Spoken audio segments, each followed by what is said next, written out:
अस्सलाम वालेकुम फ्रेंड्स, कैसे हैं आप लोग। उम्मीद करते हैं आप सब खैरियत से होंगे। तो आज मैं आपको शेयर करने जा रही हूँ गेहूं के आटे की एक ऐसी रेसिपी जो बच्चे बड़ों सभी को बहुत पसंद आती है। बच्चों को तो बहुत ज़्यादा ही पसंद आती है। और ऐसी कुछ रेसिपी आप अपने घर पे बना कर रख लेते हैं ना, तो बच्चे बाहर की चीज़ें खाने से बच जाते हैं। तो यहाँ पर मैंने गेहूँ का आटा लिया है और 4 कप गेहूँ का आटा लिया। गेहूँ के आटे को पहले अच्छे से छान कर लिया है। उसके बाद यहाँ पर मैंने 2 छोटे चम्मच नमक ऐड कर दिया। आप अपने स्वाद अनुसार नमक ऐड कीजिएगा। और 1 चम्मच अजवाइन और आधी छोटे चम्मच कलौंजी को मिक्स करके हमने लिया था, उसे भी हमने ऐड कर दिया है। और 1 बड़ी चम्मच घी या ऑयल यहाँ पर आप ऐड कर दीजिए मोयन के लिए। उसके बाद अच्छे से हाथों से रफ करते हुए इसे मिला लीजिए। यहाँ पर तो अच्छे से हाथों से रफ करते हुए मिलाइएगा, इसमें बिल्कुल भी गुठलियाँ नहीं रहनी चाहिए। तो यहाँ पर तो देख सकते हैं हमने अच्छे से हाथों से रफ करते हुए मिला लिया है। और इस तरीके से बांध कर देख लीजिएगा। अगर आटा इस तरीके से बंधने लगे तो समझिएगा हमारा जो मोयन है बहुत अच्छा लगा है। अगर आपको नहीं बंधेगा तो इसमें थोड़ा सा ऑयल या घी और ऐड कर दीजिएगा और अच्छे से मिक्स कर लीजिएगा। और उसके बाद यहाँ पर थोड़ा-थोड़ा पानी डालते हुए अच्छे से मिक्स करते जाना है।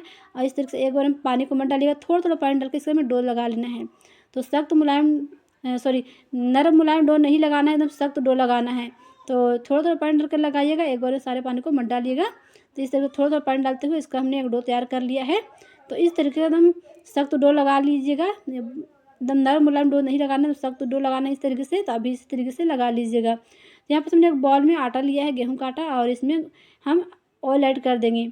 आप चाहे तो घी भी ऐड कर सकते हैं। उसके बाद अच्छे से मिक्स कर लेंगे। तो इस तरीके से अच्छे से मिक्स करते हुए आटा का घोल हमें तैयार कर लेना है। तो यहाँ पर हमें लम्स फ्री घोल तैयार करना है। इसमें बिल्कुल भी लम्स नहीं होना चाहिए। तो आप देख सकते हैं हमने लम्स फ्री घोल इसका रेडी कर लिया है। इसी तरीके से आप भी कर लीजिएगा। तो अभी से रखते हैं साइड पे।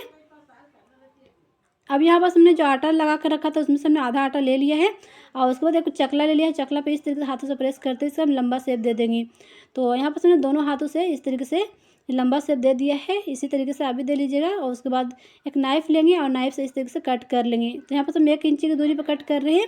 इसी तरीके से हम सारे आटे को कर लेंगे। एक लोई हमें इसे बना लेना है इस तरीके से।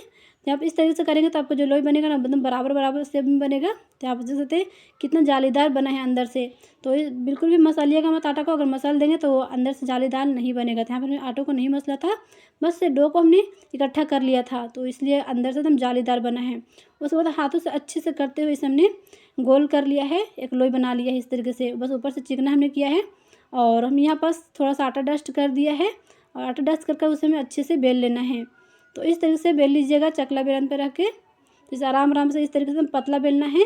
जिस तरीके से आप रोटी बेलते हैं ना उससे थोड़ा सा पतला बेलिएगा, हमें मोटा नहीं बेलना है। तो इस तरीके से हमने एक रोटी इस तरीके से बेल लिया है। इसी तरीके से हम दूसरा भी बेल लेंगे। तो अब इसे हम उठाकर एक प्लेट या थाली में रख देंगे। तो इस तरीके से हमें रख देना है। और इसी तरीके से दूसरा भी हम बेल लेंगे। दूसरा रोटी भी इसी तरीके से बेलना है। तो हमने यहाँ पर दूसरा रोटी भी बेल लिया है इसी तरीके से। आप भी इसी तरीके से बेल लीजिए। तो यहाँ पर देख सकते हैं एकदम पतला बेला है, बिल्कुल भी मोटा हमने नहीं बेला है। तो आप मोटा बिल्कुल भी मत बेलिएगा, पतला बेलिएगा। तो इसी तरीके से हमने सारी रोटी को बेल लिया है। और एक रोटी हम चकला पे रख देंगे।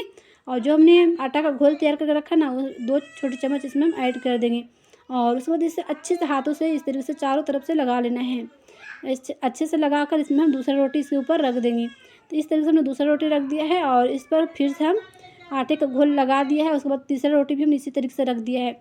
तो इस तरीके से हमने 4 रोटी के लेयर हमने लगाया है। और उसके बाद फिर से हम ऊपर से आटे का घोल इस तरीके से अच्छे से हाथों से रफ करते हुए लगा लेंगे। तो उसके बाद इस तरीके से हम फोल्ड कर देंगे। तो दोनों साइड से इस तरीके से हमें फोल्ड कर देना है। और उसके बाद इस तरीके से फिर से हमें फोल्ड कर देना दूसरी साइड से।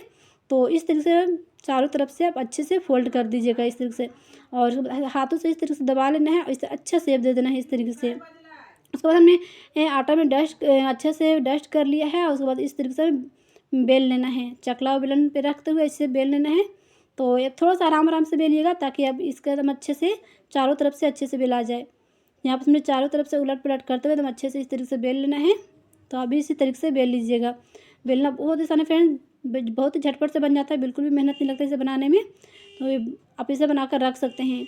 और देख सकते हैं इस तरीके से हमने बेल लिया है। अभी इसी तरीके से बेल लीजिएगा। इसी तरीके से बेल कर रखना है। अब इसे हम अच्छे देने के लिए काले टेप से तो एक कट लगा साइड से लगा। तो नाइफ से बहुत आसानी से ये काम हो जाता है। तो आप नाइफ से इस तरीके से कट लगा लीजिएगा। इसी तरीके से हम तीसरे साइड से भी कट लगा लेंगे। इसी तरीके से हम चौथे साइड से भी कट लगा लेंगे। तो इसी तरीके से हमने चारों तरफ से कट लगा लेना है। तो ये बहुत आसानी से हो जाता है, झटपट से ये काम हो जाता है, बिल्कुल भी मेहनत नहीं लगता। अगर आप इस समय चाहें तो किसी का हेल्प भी ले सकते हैं, लेकिन हमने किसी का हेल्प नहीं लिया है, खुद ही ये सारा काम किया है। और उसके बाद यहाँ पर सब कोने से हम इस तरीके से कट लगाएँगे। आप चाहे तो किसी भी शेप में इसे कट लगा सकते हैं, लेकिन हम इसे इस तरीके से कट लगा रहे हैं ताकि ये देखने में बहुत ही अच्छा लगता है ये डिज़ाइन। आप चाहे तो कोई सा भी डिज़ाइन इसमें दे सकते हैं जो आपको पसंद है। तो हम इस तरीके से इसे लंबा-लंबा इसे कटिंग कर लेते हैं। आप चाहे तो थोड़ा-सा इसका साइज़ थोड़ा-सा ज़्यादा भी बड़ा रख सकते हैं। तो हमने यहाँ पे थोड़ा-सा पतला ही रखा है। आप थोड़ा चौड़ा बनाना चाहते हो, थोड़ा-सा और दूरी पर कटिंग करिएगा। तो यहाँ पे हमने इस तरीके से कटिंग कर लिया है और इसी तरीके से अब हम दूसरे कोने से कटिंग करेंगे। तो इस तरीके से आप साइज़ अपने हिसाब से बड़े-छोटे रख सकते हैं। अगर बड़े साइज़ में काटना चाहते हो, थोड़ा-सा आप दूरी पे काटिएगा कि ये थोड़ा-सा और बड़ा इसका साइज़ हो। यहाँ पे हमें इस तरीके से काट लेना है। तो इस तरीके से हम डायमंड शेप में इसका कटिंग कर रहे हैं। तो देखने में ये बहुत ही प्यारा लगता है ये डिज़ाइन। तो हमने इसी तरीके से इसे कटिंग कर लिया। इसी तरीके से हम सारे को कटिंग कर लेंगे। यहाँ पर हमने एक आपको करके दिखा दिया, बाकी को हम इसी तरीके से कर लेंगे। तो ये हमारा बहुत ही अच्छा नमक पारा बनकर रेडी हो जाता है इस तरीके से। तो आप भी इसी तरीके से बना सकते हैं। तो एक नमक पारा हम आपको दिखा रहे हैं, देख सकते हैं, पास से देखिएगा, ये बहुत अच्छे से कटिंग हमने किया है। देखने में कितना प्यारा लग रहा है इसका डिज़ाइन। तो इसी तरीके से सारे नमक पारों को आप बना कर रख सकते हैं। अब इसे हम उठाकर एक थाली या प्लेट में रखते जाएंगे इस तरीके से।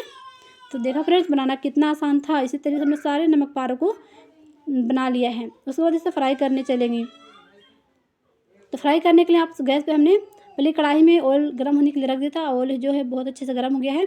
तो ऑयल हमें बहुत ज़्यादा गर्म नहीं करना है, मीडियम गर्म करना है और इसे मीडियम फ्लेम पे डाल देना है और डाल के इसे फ्राई कर लेना है। तो यहाँ पे एक बैच में जितना आएगा उतना डालिएगा और 1 मिनट से पहले इसे चम्मच नहीं लगाना। 1 मिनट के बाद इसे चम्मच लगा लीजिएगा। इसे उलट पलट करते हुए अच्छे से मतलब क्रिस्पी होने तक इसे फ्राई करना है नमक पारे को। तो इस तरीके से आप देख सकते हैं कितना अच्छा से इसका जो लेयर है ना खुल कर आ रहा है। तो इस तरीके से बनाएंगे तो आपको जो लेयर है बहुत अच्छे से खुल कर आएगा, देखने में बहुत अच्छा लगता है और खाने में ये बहुत ज़्यादा टेस्टी लगता है। तो इस तरीके से उलट पलट करते हुए इसे हमने अच्छे से फ्राई कर लिया। अब इसका कलर देख सकते हैं कितना प्यारा इसका कलर आया है और अंदर से बहुत ही क्रिस्पी हुआ है। आप इसे बना कर देखिएगा, आपको बहुत पसंद आएगा। ये बच्चों बड़ों सभी को ये बहुत पसंद आता है, बच्चों को तो ये फेवरेट होता है। तब इसे ज़रूर से ट्राई कीजिएगा। तो यहाँ पर हमने एक वेज फ्राई कर लिया, इसी तरीके से सारे वेज को हम फ्राई कर लेंगे।